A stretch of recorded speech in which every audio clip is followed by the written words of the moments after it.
रामगढ़ के भुरकुंडा में एक बार फिर माइंस परियोजना को लेकर विरोध तेज हो गया है। मामला भुरकुंडा पंचायत का है, जहां संगम ओपन कास्ट माइंस को दोबारा शुरू करने की तैयारी के खिलाफ ग्रामीणों और जनप्रतिनिधियों ने ग्राम सभा आयोजित की। ये ग्राम सभा पंचायत भवन परिसर में आयोजित की गई, जिसकी अध्यक्षता अजय पासवान ने की। बैठक में बड़ी संख्या में ग्रामीण, महिलाएं, युवा और जनप्रतिनिधि शामिल हुए। ग्राम सभा के दौरान लोगों ने रोजगार, प्रदूषण, सुरक्षा और स्थानीय अधिकारों को लेकर खुलकर अपनी बात रखी। ग्रामीणों ने आरोप लगाया कि वर्षों से कोयलांचल क्षेत्र की जमीन और संसाधनों का इस्तेमाल किया गया, लेकिन स्थानीय युवाओं को स्थायी रोजगार नहीं मिला।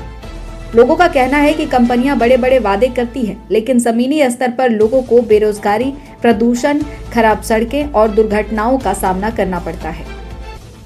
ग्राम सभा में RA mining project private limited द्वारा बंद पड़ी संगम ओपन कास्ट माइंस को दोबारा शुरू करने की तैयारी पर भी सवाल उठाए गए। ग्रामीणों ने पूछा कि क्या परियोजना में स्थानीय युवाओं को प्राथमिकता मिलेगी, क्या ग्राम सभा की सहमति ली गई है और प्रदूषण व दुर्घटनाओं की जिम्मेदारी कौन लेगा। लोगों ने साफ कहा कि अब रोजगार के नाम पर सिर्फ आश्वासन स्वीकार नहीं किया जाएगा। कंपनी को रोजगार और सुरक्षा को लेकर लिखित गारंटी देनी होगी। ग्राम सभा के दौरान स्थानीय हक के बिना कोई परियोजना मंजूर नहीं और रोजगार के नाम पर छलावा बंद करो। भारतीय जनता पार्टी ओबीसी मोर्चा का उत्तरी प्रमंडलीय प्रभारी और एक सामाजिक कार्यकर्ता होने के नाते आज इस बैठक पर उपस्थित है।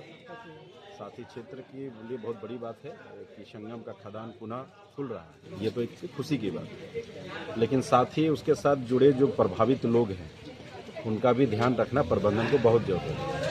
कारण है कि जो गांव उजड़ेंगे उन गांवों को उजाड़ना से पहले बसाने का प्रयास प्रबंधन को करना चाहिए। कारण है कि घर बनाना और उसके बाद उसे बचाना, ये प्रबंधन अगर ये काम कर देती, जगह दे देती, तो लोग अपने अपने व्यवस्था के साथ वहाँ चले जाएंगे। उसके बाद उनके बाद जो भी खदान वगैरह काम, उत्खनन का काम करना वो करे। लेकिन प्रबंधन का एक काम जो नागवार हमें गुजरा वो ये था कि उन्होंने यहाँ के जो जनप्रतिनिधि थे उनको भी नहीं खोजा।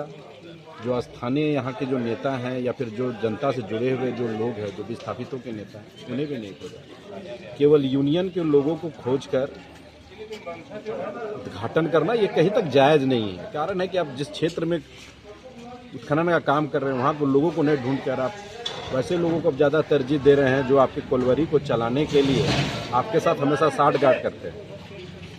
तो वैसे लोगों को ना साथ साथ चलकर आप सीधा सीधे चले ना। माइनिंग फ्यूचर प्लान की बात हो रही है, किसी को कोई भी जानकारी नहीं है कि क्या हो रहा है। हाँ, ये भी एक अंधेरे में रखा गया है। कारण है कि माइनिंग फ्यूचर प्लान अब लोगों को अंधेरे में रखने का कारण है कि अब यूनियन को नेताओं को हो सकता है जानकारी हो, क्योंकि उद्घाटन के समय में वे थे, लेकिन न विस्थापित के लोग थे न ही जनप्रतिनिधि थे। इस परिस्थिति में तो जानकारी होनी चाहिए, मैप होना चाहिए, जानकारी होनी चाहिए कि आप कितने एरिया तक आप उत्खनन करेंगे।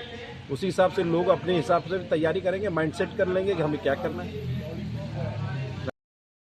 जैसे नारों से पूरा इलाका गूंज उठा, तो सवाल उठता है कि आखिर खनन परियोजनाओं का लाभ स्थानीय लोगों तक कब पहुंचेगा और क्या रोजगार के बिना विकास का दावा अधूरा नहीं है। भुरकुंडा की ये ग्राम सभा स्थानीय अधिकारों और रोजगार की लड़ाई का बड़ा संदेश देती है। अब देखना होगा कि कंपनी और प्रशासन ग्रामीणों की मांगों पर क्या फैसला लेता है। रामगढ़ से मुनादी लाइव के लिए मुकेश सिंह की रिपोर्ट।